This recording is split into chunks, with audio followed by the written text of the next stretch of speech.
Omaha Bud Crawford calls Errol Spence's bluff with 40-40-20 split. No, knuckleheads, I didn't say 420 spliff. I said 40-40-20 split. Now, why am I bringing this up? Well, Bob Arum just recently presented this 40-40-20 split as a solution to the Errol Spence versus Terrence Crawford saga. The other reason I'm bringing this up is because he copied the idea from me. Listen, if you've been watching this channel just in the past couple weeks, you know that I proffered this very solution to get this fight done. And the reason I did that is because this is a very common practice in MMA and in my sport of kickboxing.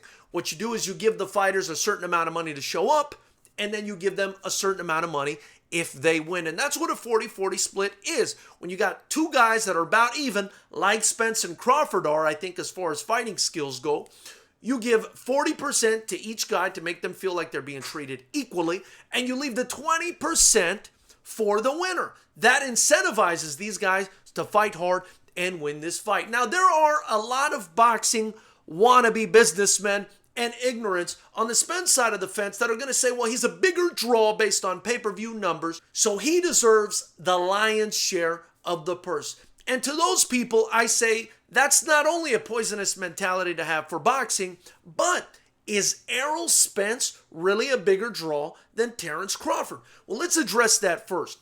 In his most recent fight against Danny Garcia, because you're only as good as your most recent fight, Errol Spence and Danny Garcia sold 250,000 pay-per-view buys. Now, I think Danny Garcia probably is just as popular as Errol Spence, and it's arguable that he's even more popular than Errol Spence. But let's just be safe and conservative and fair here and split the baby. That means that Danny Garcia and Errol Spence sold 125,000 pay-per-view buys each. Let's take a look at another fight from Errol Spence where he fought Sean Porter and allegedly sold about 300,000 pay-per-view buys there. Well, I would argue that Errol Spence is probably a bit more popular than Sean Porter, but Sean Porter's also pretty popular and people wanted to see that fight. So again, let's be conservative, let's be fair, let's split it down the middle. That's 150,000 pay-per-view buys courtesy of Errol Spence.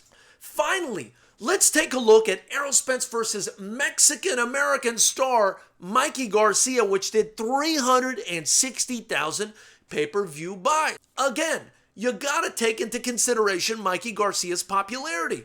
Is he more popular, and did he sell more pay-per-views in that fight than Errol Spence did? Well, there's no way the public will know because we're getting these numbers from sources that are typically either the promoter or related to the promoter.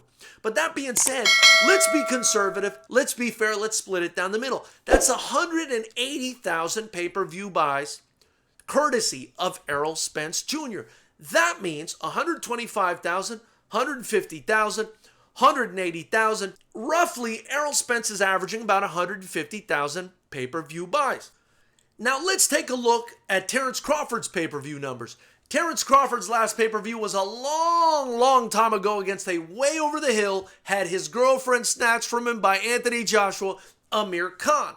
And let's not forget that a major consideration in the Amir Khan pay-per-view is the fact that Amir Khan is not from the United States. He's from the UK. So when we're all sitting here in the United States plunking down our hard-earned money on pay-per-views, the people over in the UK are sleeping. Now, I know a lot of people will say Amir Khan is a popular name. They should have sold more than 150,000 pay-per-view buys, which is what they did. But I highly doubt that the people in the UK were interested in that fight. Again, because it was in the middle of the night, Amir Khan was way over the hill. And it's just not a fair comparison because Errol Spence, in his pay-per-views, was fighting marquee names. So in my opinion, it's not even fair to split the Terrence Crawford versus Amir Khan pay-per-views in half.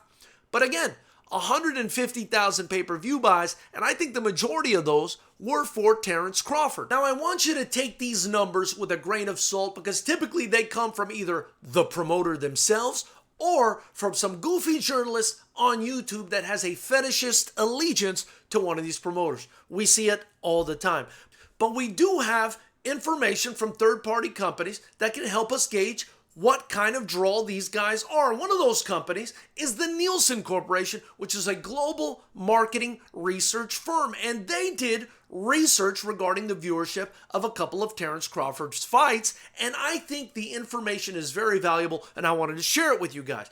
In Terence Crawford's fight against Kell Brook, he averaged an audience of 2,029,000 viewers, and it peaked at 2,078,000 viewers. Those are some really big numbers. Also, Terence Crawford's fight against Jose Benavidez, who again is not a huge draw. Like Kell Brook, Kell Brook is again a guy from the UK, but Terence Crawford's fight against Jose Benavidez averaged 2.2 million viewers, and it peaked at 2.7 million viewers. Now, I know these are not pay-per-view buys, but this is very important information, because if you could just capture just 10% of that viewership, let's do the math.